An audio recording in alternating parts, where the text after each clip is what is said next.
정신병의 발병 과정은 앞서 말씀드린 정신병의 세 가지 유형에 따라 달라지는 것이 아니라 모두에게 동일하게 적용됩니다.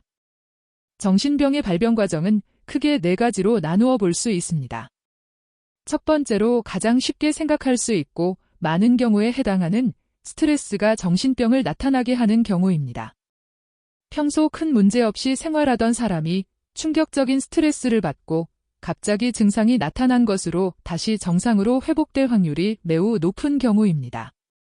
그러나 이런 경우 본인은 아무런 문제 없이 지내온 것처럼 보일지라도 이미 이전에 스트레스를 처리하는데 지쳐있던 상황입니다.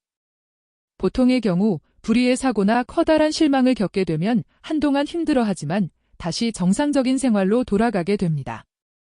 그러나 이런 커다란 스트레스를 이겨내지 못하고 정신병 증상이 나타나는 사람은 스트레스에서 벗어나지 못하고 극심한 반응으로 심한 상태에 이르는 것입니다. 이때는 과격한 반응을 가라앉히고 원인을 찾아서 치료를 하면 이전 상태로 완전히 회복할 수 있습니다. 이러한 유형의 사람들은 보통 융통성이 없고 고지식하거나 마음이 여리고 착하지만 흑백 논리적 사고를 가지고 있는 단순한 사람인 경우가 많습니다.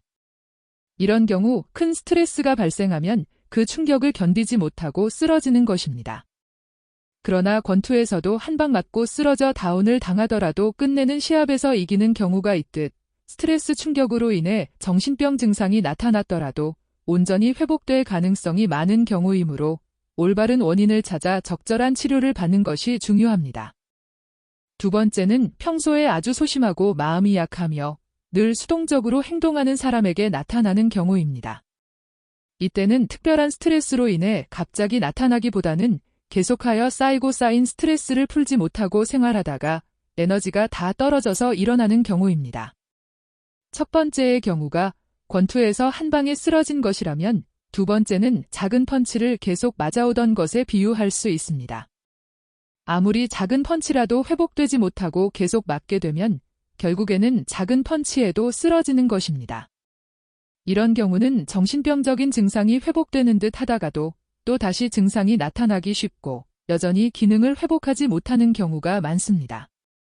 이때의 발병 원인은 스트레스 처리 능력 부족이라고 할 수 있으며 평소 일상생활에서 스트레스를 다루는 방법을 배워야 할 것입니다. 남에게 싫은 소리 못하고 늘 양보만 하며 자기의 주장을 펴지 못하는 사람들은 눈에 보이지 않는 스트레스로 인하여 마음이 병들기 시작합니다.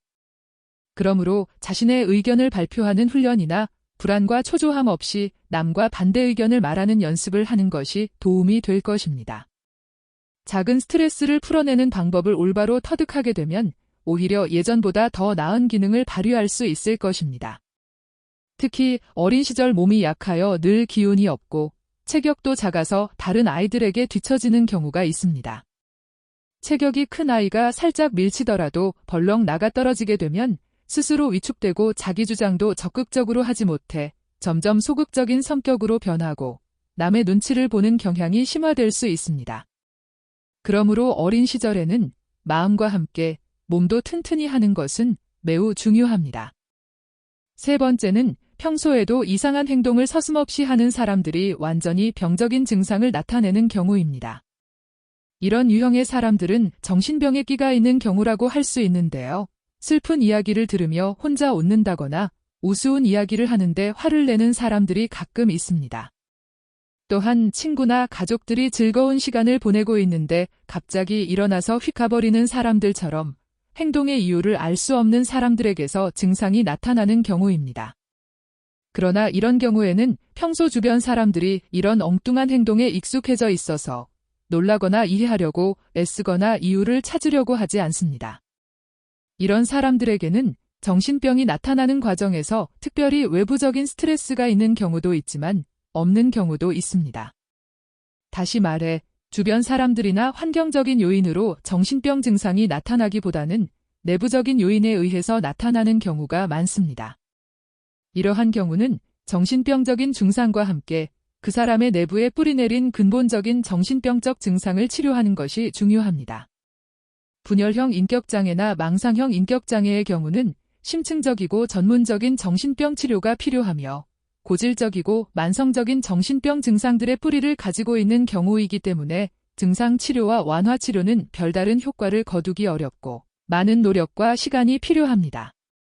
마지막으로 네 번째 정신병 발병 과정은 평소의 보통 이상으로 뛰어나고 능력 있고 매력 있는 사람들에게서 나타나는 경우입니다.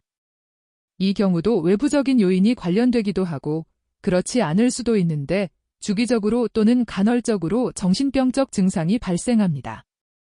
스스로 오류에 빠져 혼란스러워하거나 정서적으로 너무나 불안한 경우에 스스로의 능력이나 천재성을 컨트롤하지 못하고 충동적이 되어 발병하는 것입니다.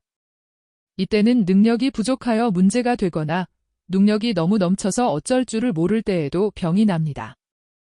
사회생활을 원만히 하면서 자신의 능력을 올바로 발휘하지 못하면 그 천재성이 오히려 스트레스가 되어 증상이 나타나게 되는 것입니다.